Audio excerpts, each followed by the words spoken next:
warahmatullahi wabarakatuh. Halo semuanya, kembali lagi di channel Skanda Girland. Pada video kali ini kami akan memperkenalkan program keahlian desain permodelan dan informasi bangunan atau yang sering dikenal dengan DPIB. Sebenarnya DPIB itu apa sih? Untuk tahu lebih lanjut, yuk langsung aja kita tanya ke kepala programnya.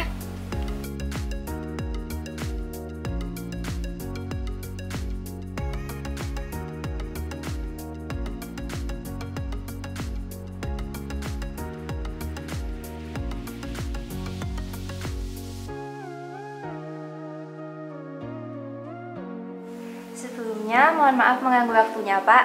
Kami ingin mewawancarai sebentar untuk jurusan Desain Pemodelan dan Informasi Bangunan. Ya, silahkan. Buka dulu ya. Ya.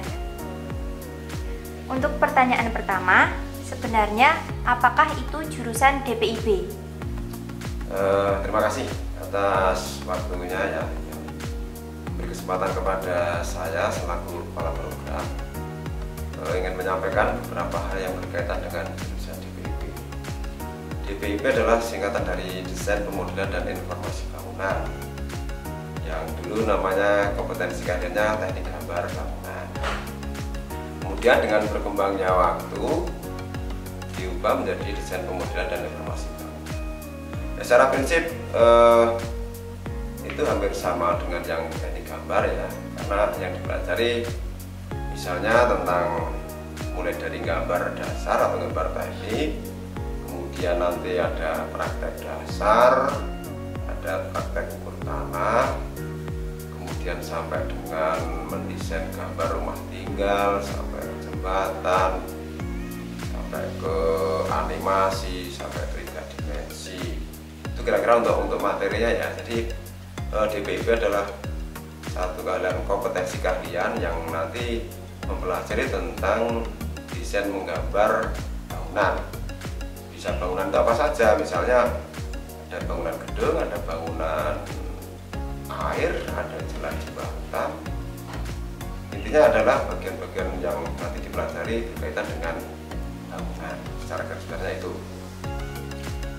Mungkin itu yang bisa saya jelaskan. Untuk pertanyaan kedua, sarana dan prasarana apa saja yang dimiliki untuk membantu proses pembelajaran?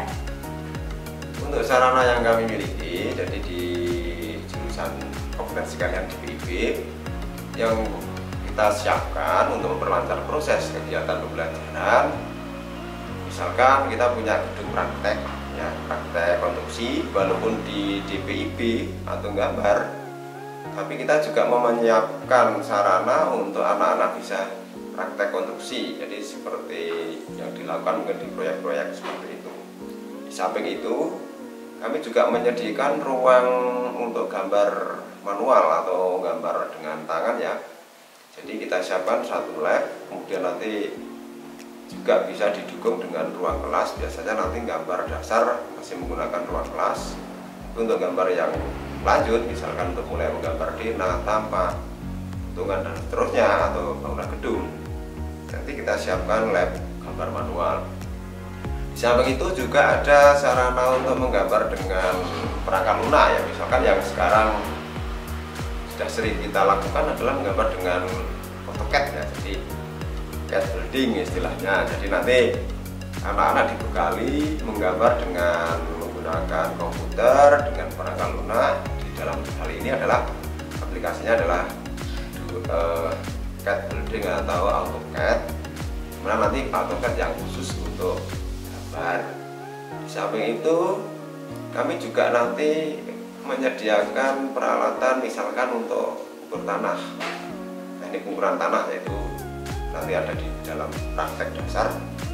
Itu juga kita siapkan, misalkan ada peralatan teodolit, ada peralatan waterpass, ada peralatan GPS.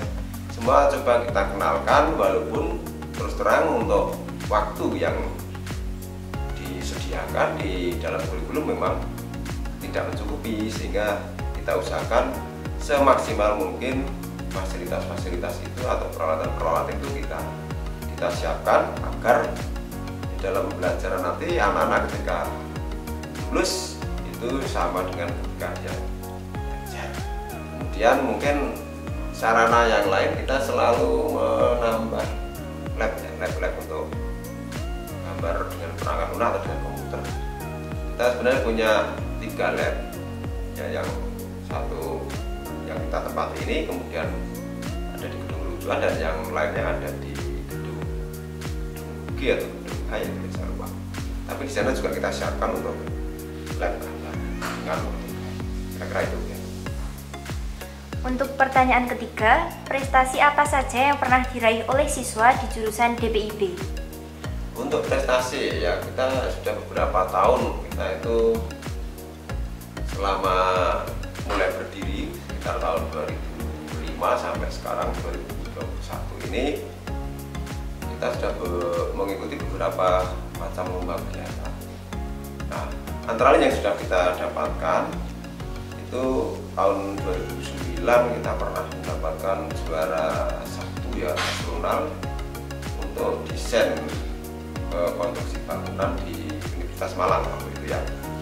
Kemudian pernah juga anak-anak lomba apa namanya, merencana bangunan yang ramah lingkungan. Kemudian lomba yang berkaitan dengan menggambar dengan CAD, kita juga sudah pernah juara 1 tingkat provinsi, pernah juara 2 tingkat provinsi, juara 3 juga pernah. Kemudian yang lain misalkan kita juga pernah juara merancang bangun jalan jembatan, terutama jembatan ya yang dilaksanakan di UNY beberapa tahun yang lalu. Kemudian ada lagi misalnya kita juga mengikuti lomba yang sebenarnya bukan wilayahnya desain gambar atau desain pemodelan, yaitu di wilayahnya jurusan konstruksi. Kita juga mengikuti lomba joinery, kita mengikuti lomba bricklaying atau menata bata ya. Kemudian juga kita mengikuti wall and floor tiling atau menata keramik. Kemudian juga pernah mengikuti kabinet. Dari beberapa mata lomba yang saya sebutkan tadi, yaitu nanti di dalam LKS ya istilahnya, itu ada beberapa yang kita dapatkan juara ya. Misalkan untuk wall and floor tiling itu kita juga sudah pernah juara 2, juara 3. Kemudian di joinery tahun 2000 ya, saya ingat terakhir tahun 2019 itu kita juga pernah juara joinery. Jadi joinery itu adalah pekerjaan baru. Kemudian dari situ saya ingin memunculkan atau istilahnya menampilkan bahwa di samping anak-anak kita bekali dengan gambar dan perangkatnya, kita juga mencoba membekali anak-anak dengan praktek konstruksi. Walaupun di dalam kurikulum secara tertulis real kita sebenarnya tidak dicantumkan bahwa ada praktek konstruksi, tetapi untuk pendalaman materi dan untuk menampung bakat-bakat dari anak-anak kita adakan praktek-praktek konstruksi. Dan itu salah satunya, walaupun jurusannya desain pemodelan atau gambar, tapi kita tetap bisa bersaing dengan jurusan konstruksi. Saya kira itu ya. Untuk pertanyaan terakhir, alumni sendiri sudah bekerja di mana saja? Ada beberapa alumni yang bekerja, tapi kadang-kadang bekerjanya di lintas ya, di lintas jurusan. Yang paling menonjol itu dulu yang pernah ada di Palma di Barat ya. Itu juga ada. Jadi memang menjadi apa ya namanya, peluang kerja favorit buat anak-anak, tapi itu antara lain contoh. Tapi beberapa tahun ini memang pertambangan agak turun. Di samping itu juga ada yang di Astra, pernah di Astra juga. Cuma juga itu kalau di Astra atau di pabrikan, rata-rata kan mereka hanya dapat kontrak tahunan lah yang dibuat. Mereka adalah kalau lintas jurusan itu anak-anak cenderung nanti setelah 2 tahun dia lebih sering resign atau dia kadang-kadang keluar.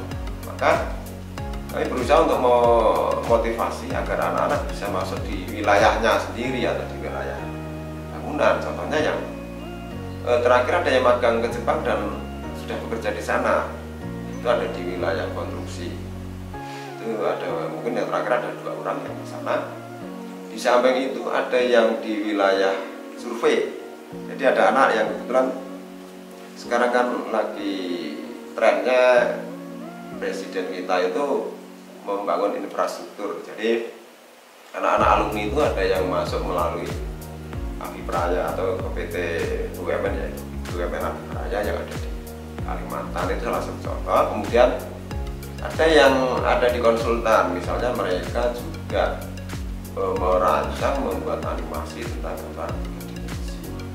Kemudian ada yang menggunakan drone untuk pemerintahan, itu juga ada. Di samping itu ada juga yang anak-anak juga bekerja di DPU misalnya, ya ada jadi operator untuk pembuatan jalan, pengaspalan. Kemudian juga ada yang di Departemen Perhubungan. Saya ingat itu ada anak saya yang ada di sana. Dan rata-rata mereka yang bekerjanya di wilayah bangunan, ya misalnya ada yang jadi pemborong, ada yang jadi kontraktor atau wilayah itu, atau jadi konsultan atau masuk di dalam kontraktor dan konsultan, mereka akan mudah berkembang daripada yang nanti ada yang lintas. Nah, yang tahun kemarin, sekarang ini malah ada yang lintas jadi tukang jahit. Dan itu termasuk hal-hal yang disayangkan, ya sebenarnya tidak dilarang, cuma itu kurang pas. Jadi nanti untuk karir kedepannya kalau di pabrikan seperti itu kurang berkembang. Jadi kalau saya sarankan anak nanti berani berpetualang, berani berpergian jauh, jika nanti mereka akan tertempa mentalnya dan dia akan kuat dan akan berkembang. Nah, disitulah antara lain beberapa yang bisa saya tangkap dari perkembangan anak-anak saya.